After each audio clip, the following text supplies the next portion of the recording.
اور اس کے بعد پھر سمجھ لیا یہ بھی علامہ ہے، یہ بھی ولی ہے۔ یاد رکھو دین کے سلسلے میں یہ ہے صحیح دین کو بھی سمجھو اور دین کو دعوت دینے والے ان کو صحیح طور پر سمجھو، تب جا کر کے آپ کچھ کام کر سکتے ہیں۔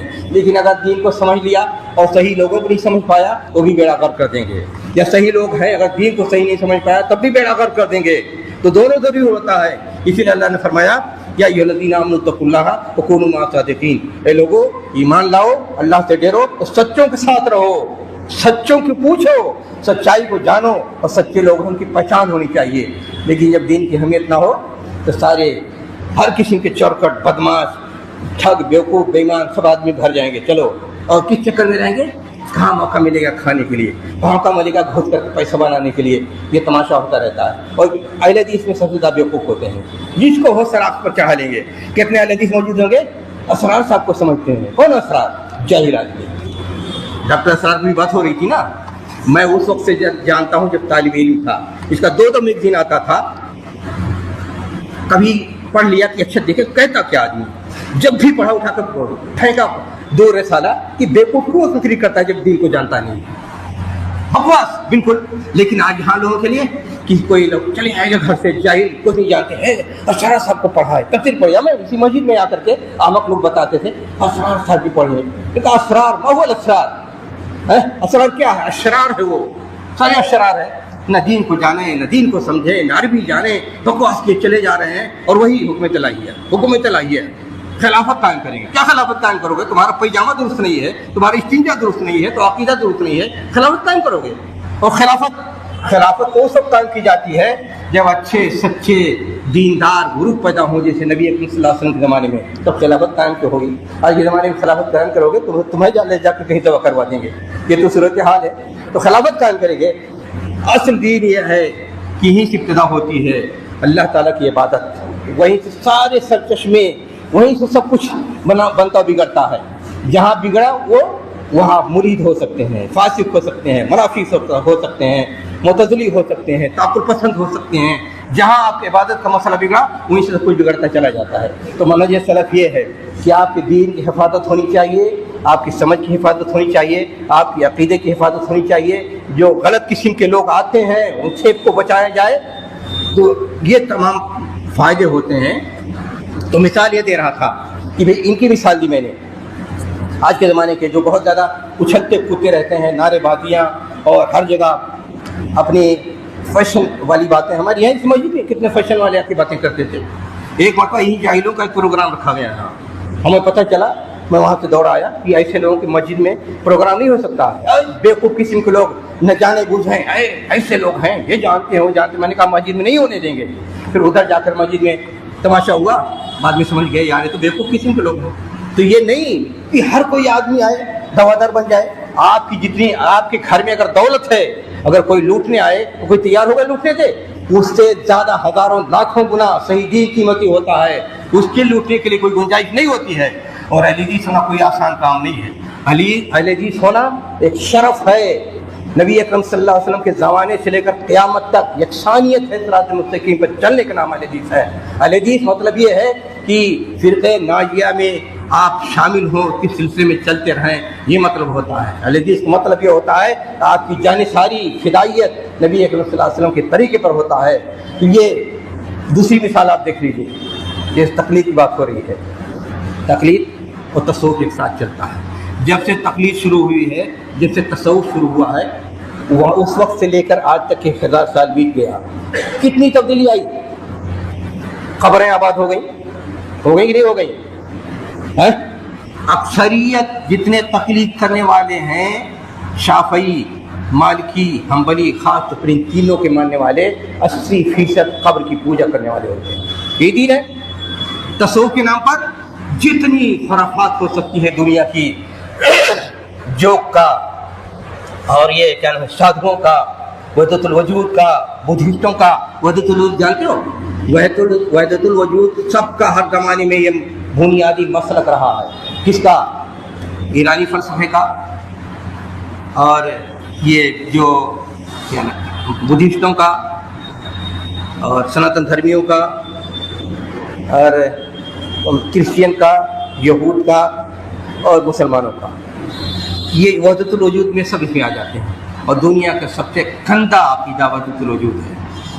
آپ دیکھ لیجئے علماء دیوبند کی تاریخ پڑھ لیجئے، جتنے بڑے بڑے علماء ہیں وحدت الوجود ہی ہے۔ کون سی چیز بچا؟ کیا بچا دین کا؟ دین میں کیا بچا؟ کچھ بچا؟ جتنا توحید گئی، اتباع رسول گیا، صحیح دین کی سرگرمیاں گئیں، مہباحیت کا دروازہ کھلے، حلال کو حرام بنایا گیا، حرام کو حلال بنایا گیا، یہ سارے۔ اور ہندوستان میں دیکھ لیجیے کوئی ایسی چیز نہیں ہے، اگر جتنی کتابیں تصوف اور تقلید کی موجود ہیں اور ساری کتابوں کو پڑھیں اور دیکھیں تو کوئی ایسی چیز رہی نہیں جائے گی جس سے دین کا کوئی تعلق ہو۔ ساری چیزیں خرافات موجود ہیں، حد تک نماز تک کا۔ تو آپ کیا آپ کو سنیں، ایک شافعی تھے، امام شافعی امام تھے، محمود غزنوی نے ان سے کہا کہ مجھے نماز پڑھ کے دکھاؤ، حنفی نماز تو ہم جانتے ہیں، حنفی ہیں، ہمیں نماز پڑھ کے دکھاؤ یہ شافعی نماز کیسے پڑھی جاتی ہے، وہ حنفی نماز کیسے پڑھی جاتی ہے اور شافعی نماز کیسے پڑھی جاتی ہے، دو پڑھ کے دکھاؤ۔ تو انہوں نے، بڑے عالم تھے، انہوں نے حنفی مسلک کے حساب سے جو چیز نماز ہو سکتی ہے وہ پڑھ کے دکھایا۔ کیسے؟ کہا پہلے لاؤ مصلی لاؤ، وضو کرنے کے لاؤ، تو وضو کرنے کے لیے نبی رکھ دیا گیا۔ نبی جانتے ہو اس سے کھجور کا رس، تو حنفی مسلک میں کھجور کے رس سے اپنا وضو کر سکتے ہیں، لیکن حدیث کے اعتبار سے کہ جس پانی کا رنگ اور بو اور مزہ بدل جائے وہ لوٹے، چلو یہاں سے پیچھے جاؤ، رنگ اور بو اور مزہ بدل جائے اسے وضو نہیں ہوتا۔ ان کے یہاں یہ ہے کہ رس موجود ہے، اس سے وضو ہو جائے گا۔ تو انہوں نے کہا دیکھو حنفی مسلک کے حساب سے اس سے وضو ہو جائے گا، جائز، وضو کر لیا۔ اب جب رس سے وضو کریں گے تو مکھیاں اور چونٹیاں سب دوڑائیں گی نا، تو اس بعد کہا اچھا مصلی لاؤ، تو مصلی ظاہر ہے صاف ستھرا مصلی ہونا چاہیے حنفی مسلک کی کتابوں کے حساب سے، کہ اگر کتے کی چمڑے کو دبا کر دیا جائے تو اس کو مصلی بنا سکتے ہیں، مصلی کو حاضر کیا گیا۔ تو اس کے بعد نماز کی بات ہوئی، تکبیر تحریمہ، تو تکبیر تحریمہ میں یہ ہے کہ اللہ اکبر کہنا چاہیے، لیکن حنفی مسلک کے حساب سے کسی بھی زبان میں کہو جس کا مطلب ہوا اللہ اکبر، جیسے فارسی زبان میں جانتے تھے لوگ، تو کہا اللہ اکبر کے بجائے اگر کہو اللہ بزرگتر، اللہ بہت بڑا ہے تو بھی چلے گا، تو اللہ بزرگتر کر کے نیت باندھ لی۔ تو اس بات یہ ہے کہ سب سے چھوٹی سے چھوٹی جو آیت ہے اس کو پڑھو تو نماز ہو جائے گی۔ تو سب سے چھوٹی آیت کیا ہے قرآن کریم میں؟ مدھامتان، سورہ الرحمن میں مدھامتان پڑھ لیا انہوں نے۔ پھر یہ کہ رکوع مطلب یہ جھک جاؤ کافی ہے، جھک گئے، کوئی دعا نہیں پڑھنی ہے۔ پھر یہ کہ سجدے میں سر یہ چہرہ زمین پر لگ جائے، سجدہ ہو گیا، کافی ہے، کوئی دعا کی پڑھنے کی ضرورت نہیں۔ تو کل پوری نماز میں کتنی دعا ہوئی؟ صرف مدھامتان۔ اور آخر میں سلام جب پھیرنا ہوا تو یہ کہ ان کے یہاں یہ ہے کہ بھائی السلام علیکم کہنے کے بجائے اگر ہوا خوری ہو جائے تو بھی سلام کی جگہ پہ ہو سکتا ہے، تو یہ نماز ہے۔ لیکن حنفی کتاب کے حساب سے یہ نماز ہے۔ جب اس نے کہا بادشاہ نے، محمود غزنوی نے، کہ اگر تم ثابت کر نہیں پائے اس کتاب سے نماز کو تو تم کو قتل کر دیا جائے گا۔ انہوں نے کہا لاؤ کتابیں، ساری کتابیں لائے رکھی گئی اور ثابت کر دیا کہ دیکھو اس کو بھی نماز کہہ سکتے ہیں، تو آپ بتاؤ یہ نماز ہے؟ کچھ بچا پھر؟ تو ایسی ہی تماشے ہر چیز میں، کتنے حرام کو حلال، حلال حرام کر دیا گیا، یا تصوف کے حساب سے نہ جن کی بدعتیں بھر دی گئیں، دین سے کوئی لینا دینا نہیں، سب کچھ ہو۔ تو سوال یہ ہے کہ پہرہ داری کون کرے گا؟ دین کو صحیح طور پر کون بتائے گا؟ یہی منہج سلف، یعنی اللہ اور رسول نے جو طریقہ بتایا ہے اسی کے مطابق دین کو سمجھو، اسی کے اطاعت کرو، اسی پہ جمے رہو، ادھر ادھر ہٹنا نہیں، تب صراط مستقیم پہ چلتے رہو گے اور قیامت تک منہج فرقہ ناجیہ میں رہو گے، اور قیامت کے دن آپ سرخر ہو جاؤ گے۔ یہ مطلب ہوتا ہے مسلک اہل حدیث کا، سمجھ رہے ہیں آپ؟ یہ تو چند مسائل ہیں جو آپ کے سامنے پیش کیے گئے ہیں۔ تو منہج سلف کا مطلب یہ ہوتا ہے کہ صحیح دین کو سمجھو، صحیح دین پر عمل کرو، پوری امانت داری کے ساتھ، جتنا اللہ کو مطلوب ہے رسول نے جس طرح بتایا ہے، نمبر ایک۔ دوسرا یہ کہ صحیح دین پر اگر حملہ ہو تو اس کی حفاظت کرو۔ صوفیہ نے حملہ کیا، حفاظت کرو، مخلد نے حملہ کیا، حفاظت کرو، خارجیوں نے حملہ کیا، حفاظت کرو، جماعت اسلامی حملہ کر رہی ہے، حفاظت کرو، اسرار حفاظت کرا، حملہ کرا، حفاظت کرو، کوئی جنگلی جو وہ ہے کیا نام انجینئر، کیا نام اس کا جو جیل میں ہے ابھی،